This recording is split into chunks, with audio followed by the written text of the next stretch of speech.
Mga katipunaras, tumigil kayo!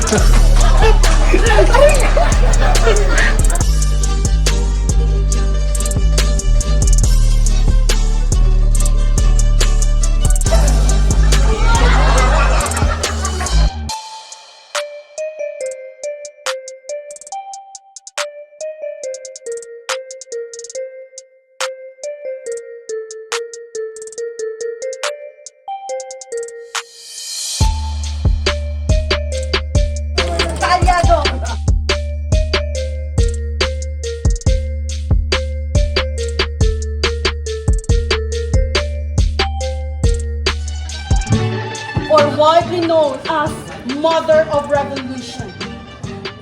I have no regrets. And even if I have 9 lives, I will give it all to my country.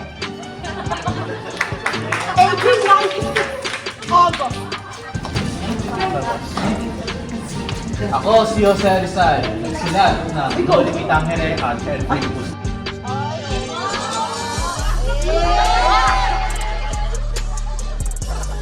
Nung puman sa inyong paningin, tigasin pa rin. Nasa inyong harapan ang taong kumakatawan sa nag-iisang katawan ni Apolinario Mabini na nagsasabing, kailan darating ang araw na wala ng negosyong iiral sa loob ng ating gobyerno? Negosyo? O bayan? Bayan! Tama tayo, kailangan natin ng radikal na pagbabago. Wow! Mga kapatid, meron tayong mas mabigat na kalaban kaysa sa Amerikano. Tanggol!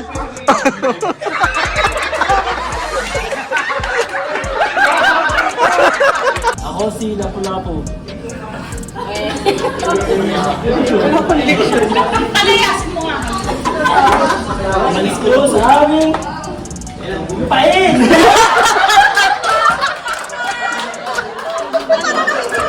Simulan natin tayo magtatrabaho, tayo mga anak ng bayan, tayo magbabayaan ng lupang ito. Saan ng bayan na to? Tunitin ang CCTV nyo!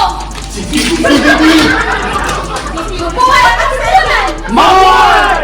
Mabuhay ang revolusyon! Mabuhay! Mabuhay ang Supremo! Mabuhay!